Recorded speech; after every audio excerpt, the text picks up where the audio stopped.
It's T-5 days. This is a world. This is a world premiere. This is a world.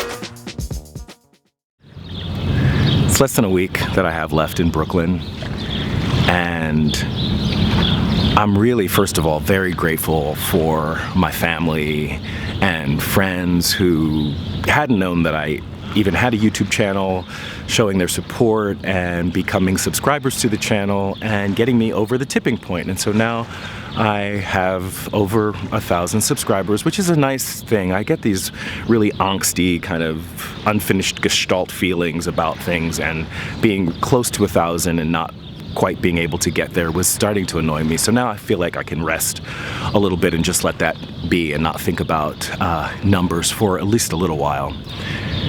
So looking forward to getting to Detroit and seeing what changes come from the channel. And I actually will be looking to you guys to help me figure out, am I gonna keep the series title? Am I gonna continue with Food for Thought? Or does this project need a title of its own? That of course doesn't mean that I won't continue to post these Food for Thought videos. And anyway, all that said, I thought today I would talk a little bit about how I got here. And I've already made a video about how I became a vegan, and I'll link to that in the description box below. But I thought I would talk about how I became involved in social justice movements. So, to go back a little bit early, I grew up, fairly middle class, but we would often, especially after my parents got divorced, we would often go without things, and those were like some basic necessities. We would sometimes not have electricity in my house, and we're talking about for weeks or months even. And so growing up in a household like that and just never quite feeling secure about where the next meal was coming from, whether or not we were going to be able to keep a roof over our heads, left probably had an impact, probably shaped who I am, although not quite consciously for a long time.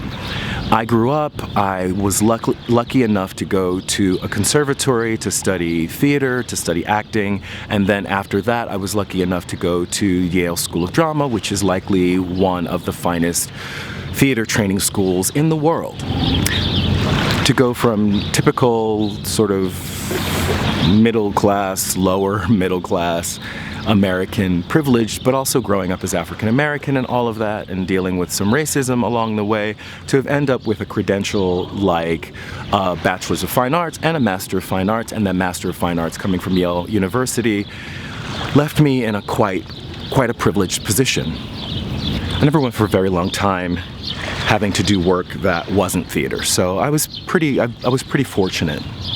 I found myself volunteering with an organization. It was an organization working with disadvantaged kids, and a lot of the volunteers were fairly reputable people, and so I at the time was really privileged that I was asked, having Broadway and television credits at the time, that I was asked to be a volunteer in this organization, which has a lot more probably to do with like my own internalized oppression than having it actually be a privilege to volunteer. But in some ways it is a privilege to be able to volunteer, so I'm gonna go ahead and allow that. After a while working with this organization, I was asked to apply for a job, and it was during that process of applying for the job that I started to become aware of some issues. The person that I was interviewing with said during one of the interviews that I should not ever expect to be offered their position. I don't know if I've given away the gender already, but I'm going to try to be gender neutral. But that I should never know, it's a he. It's a he, and he's white. So I was told, I was pretty much told that I should just never expect to be given that person's position, which I don't don't know, maybe I should have been alarmed by that, but I wasn't. So I start working for this person, and over the course of a few years, I found myself repeatedly in conversations with this person where they were saying things to me that were just subtly racist and subtly sexist and subtly, I felt, a little bit harassing, a little bit sexually harassing, a little bit just, I was not very comfortable, and I found that situation, and just often, I found myself feeling uncomfortable, but not quite sure why.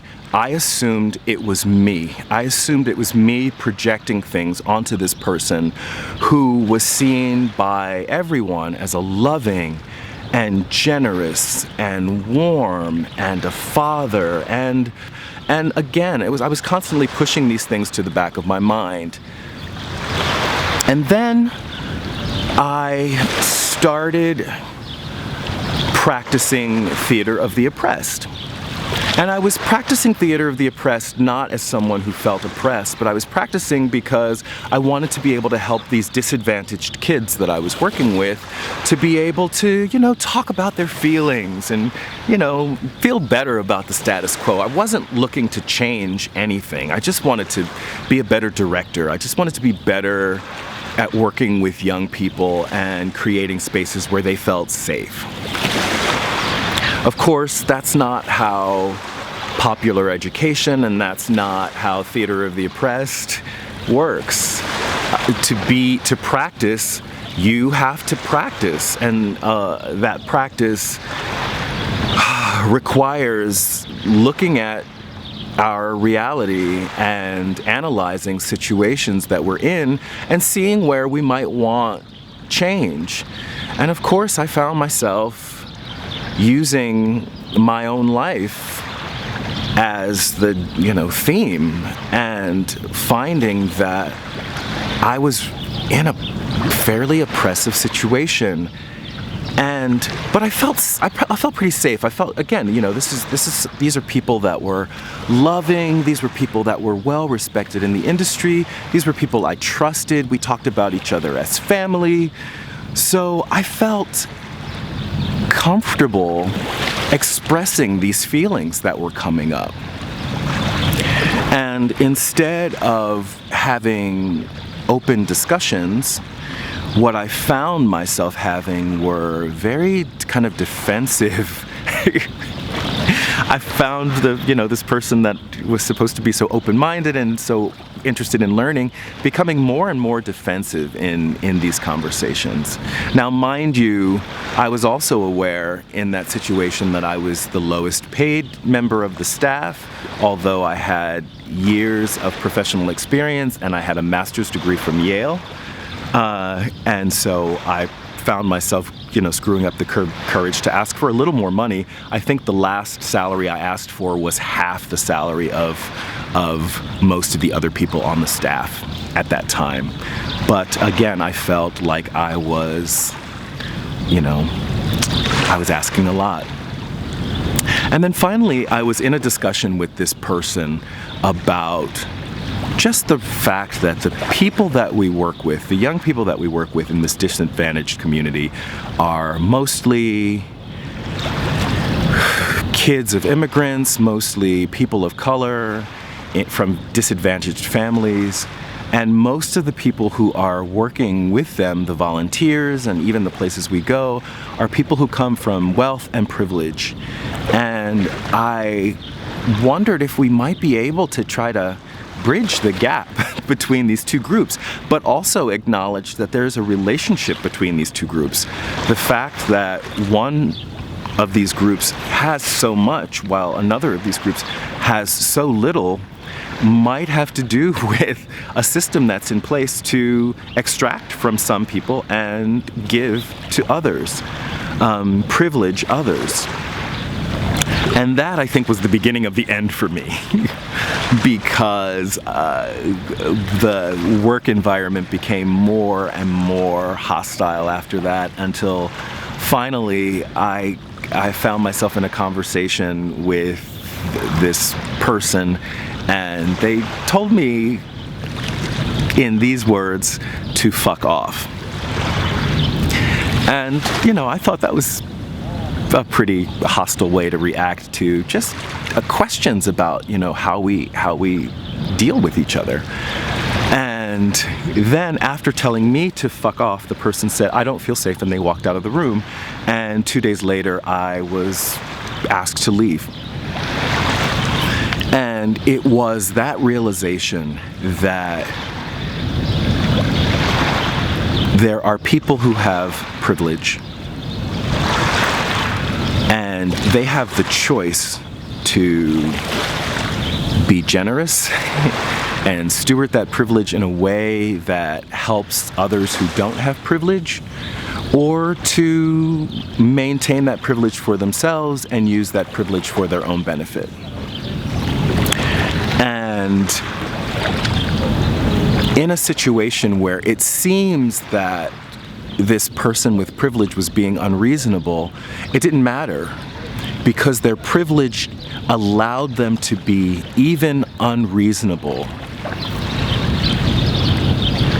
without question, and not to be questioned, and to exist within their bubble of privilege. And anyone who challenged that privilege, like me, could be asked to leave with no recourse. And this was devastating to me. It was like my entire world had been shattered. And it wasn't like immediately I became this social justice warrior. In fact, I don't see myself as a social justice warrior. It just left me questioning. And that's where I am right now with all of this. I'm just asking questions about how is it possible that we can exist in a world where one person can have enough power, or one being can have the privilege and can be justified and can be authorized to enact violence on another freely. And so my small experience led me to think about the way that happens on larger scales. And it opened me up to thinking about the relationship that humans have with animals. It opened me up to thinking about the way that women are placed into certain very limited roles. Anyway, the sun's coming up, and so this picture's going to get really weird now, so it's probably time for me to bring this all to a close. This has been a long video, and that's just what it had to be, right? So that's it for this video. Like it if you like it. Share, comment, subscribe. This is Reg signing off. Love yourself. Peace.